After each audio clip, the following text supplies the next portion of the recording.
sababu ambayo wameisema hawa wakati wanampandisha cheo sasa kutoka corporal kuwa sergeant ni kwamba wameridhishwa ama kiwango chake alichokionyesha akiwa na jezi ya Young Africans, lakini pia jezi ya timu ya taifa ya Tanzania pamoja na jezi ya Zanzibar Heroes kama unafahamu, ndio kimewavutia pia, na ni miongoni mwa sababu ambazo zilipelekea Ibrahim Baka kupandishwa cheo kutoka kuwa corporal mpaka kuwa sergeant. Kiwango chake cha msimu huu unaweza kukizungumziaje kwa kipindi hicho? Mimi siwezi kuzungumzia kiwango cha msimu huu tu. Unapomzungumzia Ibrahim Baka unatakiwa uzungumzie pia na kiwango cha misimu iliyopita. Huyu amehusika kuipeleka Yanga kwenye finali ya michuano ya kombe la shirikisho. Nakumbuka. Kama itoshi ameipa mafanikio makubwa sana timu ya taifa ya Tanzania. Kwa hiyo tu inamfanya kuwa mmoja wa wachezaji ambao wanaheshimiwa. Nakumbuka Clint Dempsey alikuwa ni kiungo mshambuliaji, huyo alikuwa anacheza Fulham zamani, akacheza Spurs na kuna golikipa mmoja anaitwa Tim Howard alikuwa anacheza Everton pale. Walifanya vema sana wakiwa na kikosi cha timu ya taifa Marekani. Yes, mwaka ilikuwa ni 2010 kama sikosei, waliondoshwa na Ghana kwenye michuano ya kombe la dunia. Lakini waliporudi Marekani, nchi kama nchi, kwa sababu walikuwa ni wanajeshi, ikaamua kuwatunuku kuongeza nafasi ya juu zaidi kwenye jeshi, wakiamini bwana, nyinyi ni mabalozi wazuri sana ambao mnaitangaza nchi yetu kimataifa. Makamanda ambao mnaipaisha nchi yetu. Kwa hiyo na sisi tunawapa nyota hizi, tunataka muendelee kuitangaza nchi yetu. Kwa hiyo kitu ambacho amefanyiwa Ibrahim Baka sio kitu kigeni kwenye ulimwengu wa soka. Ni vitu ambavyo Christopher Katongo pamoja na ndugu yake Philip Katongo wa Zambia pia baada ya kuiongoza AFCON kuchukua michuano ya mataifa Afrika pale Zambia pia walishawahi kukutana nayo, ama walishawahi kupaishwa kwa style kama ama Red Arrows pale. Kuna mwamba mmoja hivi alikuwa kwenye ile AFCON 2012 anaitwa James Chamanga.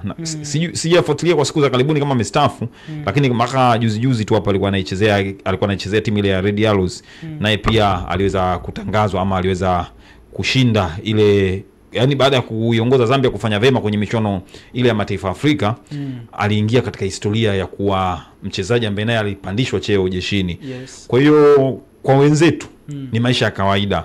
Kwa Tanzania inaweza kawa kama ajabu, lakini mimi leo hii ukiniuliza, yani kwa Baka kwa kazi aliyoifanya, anastahili kuwa sergeant. Amefanya kazi kubwa sana, ni kiongozi. Unajua ile kazi ambayo anaifanya Ibrahim Baka, unavyomuona anavyocheza uwanjani, ndo kazi yake na mtuma vile. Kwanza ni mtu mwenye discipline kubwa sana, mpambanaji. Haogopi. Tangu apewe nafasi na Nasreddine Nabi, hajawahi kumwangusha.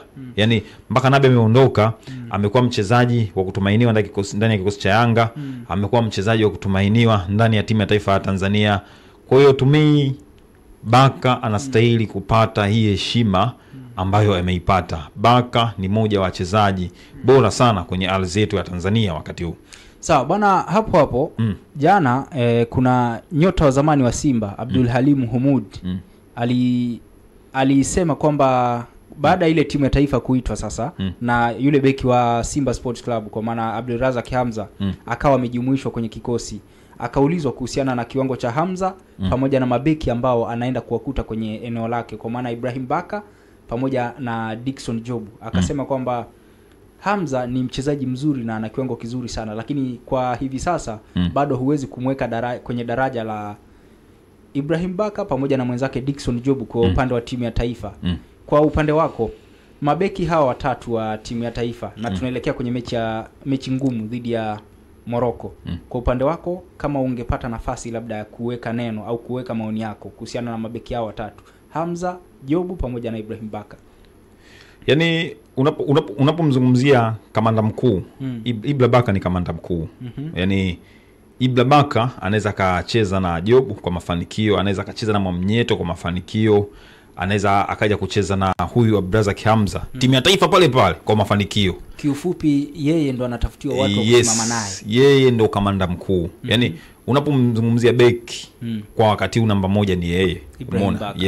Kwa aina alivyo, kwa aina soka analocheza ni beki kiongozi. Jobu ni beki mzuri sana wa kiwango cha juu. Kwa hiyo mimi ukinirank mabeki bora kabisa Tanzania, kati ya hao watatu, Tanzania na Ibrahim Baka, takuja na Jobu, umeona?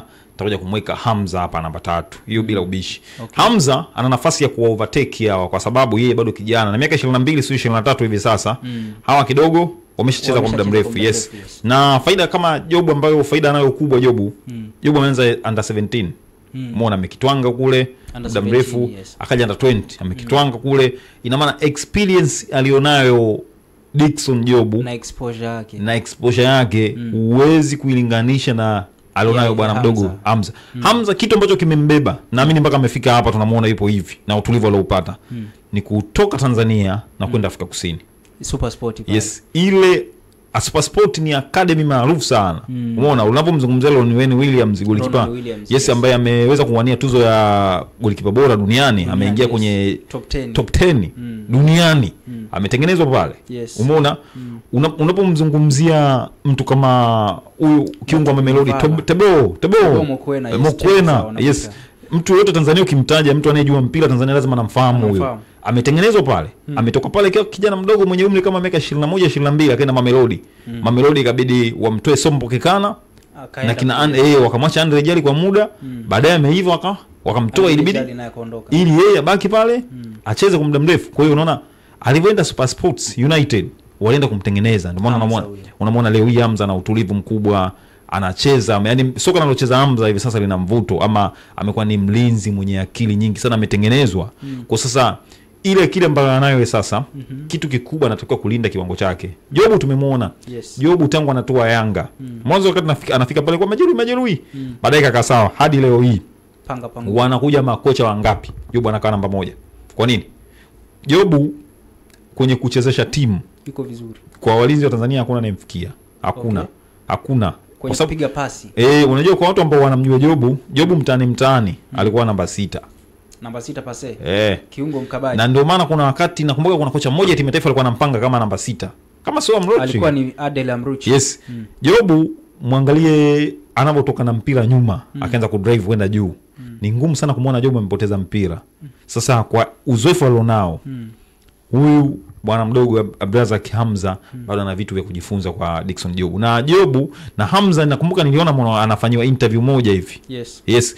Alisema mlinzi role model wake ni Dickson Jobu. Anajifunza vitu kutoka kwake. Ina maana kuitwa kwake timu ya taifa maana yake anaenda kuenjoy. Unajua unaenda kukutana na mtu, unaenda kufanya unabahatika kufanya mazoezi na mtu na role model wake ambaye unaamini bwana huyu mimi namkubali. Umeona? Lakini wakati huo unaenda kuwa karibu na nani? Na mlinzi kiongozi. Ambaye sio mwingine bali ni Sergeant Baka.